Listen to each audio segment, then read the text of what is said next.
Since you asked me for a tale of experimental aircraft, love, and virtuous valor in the face of overwhelming odds, well, I believe I have something to suit your oddly specific desires.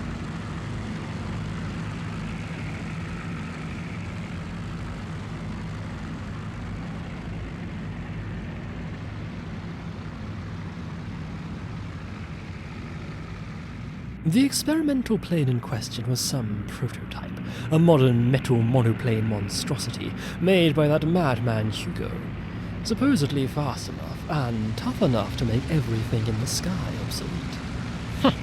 It'll never catch on, after all. It still needed our protection. The job was a simple one: escort this beastly boondoggle and its cargo to some nowhere village.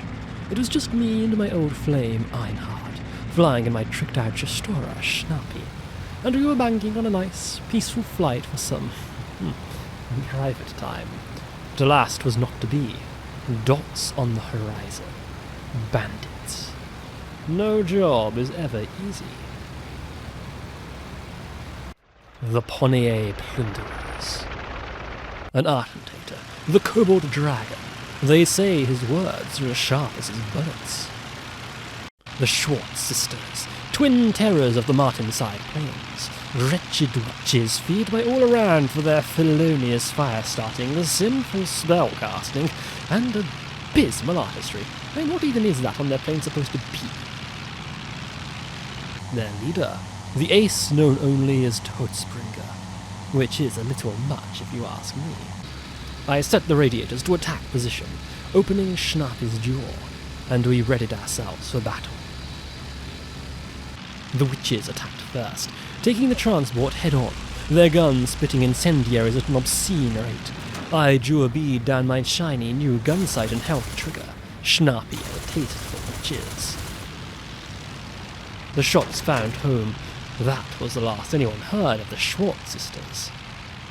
But it was too late. Already flames licked around the cockpit of the Hugo. There could be no doubt. It was done. The mission failed, and Todesbringer was diving in to finish us off. I sat there stunned, watching helplessly as the Hugo fell from the sky, our pursuers closing in. We needed a miracle. And there it was. Like a phoenix from the ashes, the Hugo pulled out of the dive, fire extinguished. We would be getting paid after all. I immediately pulled Schnappi back into the fight. Todesbringer and the dragon were right on our tail, and it took every ounce of keen I had to shake them. Einhard's gunnery didn't hurt either, I suppose. Dragon had peeled off, but Todesbringer was still gunning for us. His raft now was more agile, lighter, and a better climber than Schnappi. But Einhard's suppressive shooting kept the ace from committing to our tail. Not the only reason he was worth dating. And Schnappi, she may be big, but she's got it where it counts. And what can I say? I'm known for being hard. I forced Todesbringer into a rolling scissors, denying every attempt he made to shoot back, all the while Einhard continued to plink away with his guns. I knew every second we spent tangled with the Ace of Edge was more time for Dragon to carve up our transport.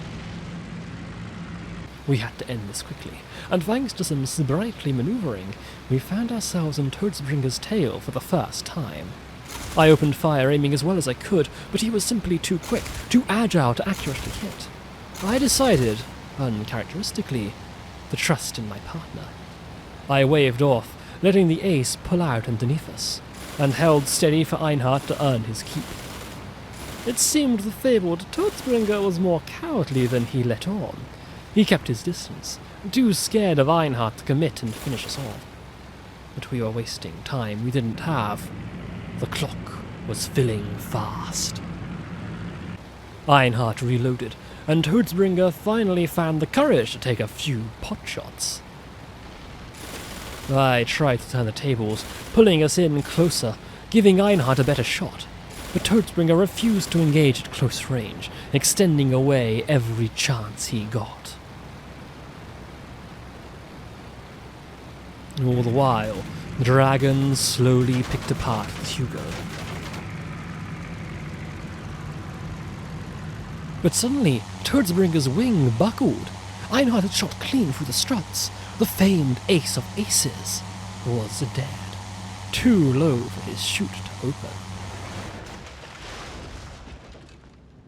We weren't out of this yet, though. The transport was in a fight for survival of its own. Down one engine, and filled with more holes than a fisher's chew toy, it had to ditch most of its cargo simply to stay aloft. We would have to trek through the wilds to retrieve it, but that was tomorrow's problem.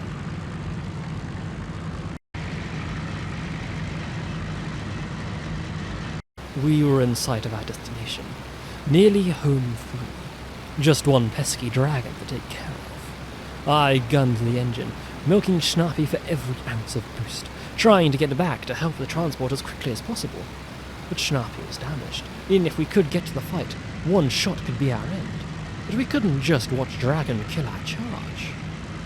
Why fight when you have cunning? I had an idea. The bandits are not a creative bunch. I wagered they would have a prearranged signal to abort their attack. The most common, a red flare. I pulled out my pistol, knowing we were too far away for the dragon to identify Schnappi. My flare streaked across the sky, but the dragon fired another burst. Had he seen it? Had it worked? But then he waved off. I heard after this he quit banditry to become an author, even writing a steamy novel about this very battle. It's rather good, actually. I closed back into formation, surveying the transport's damage.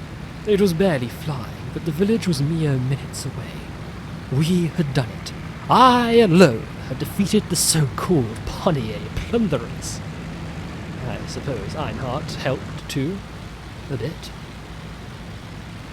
The lumbering bulk of the transport moved into land, only just managing to avoid smacking into a homestead. But it set down hard, and finally rolled to a grudging stop.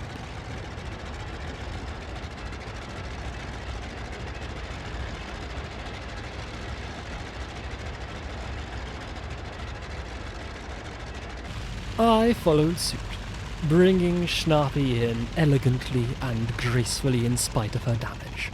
The landing was, in a word, perfect.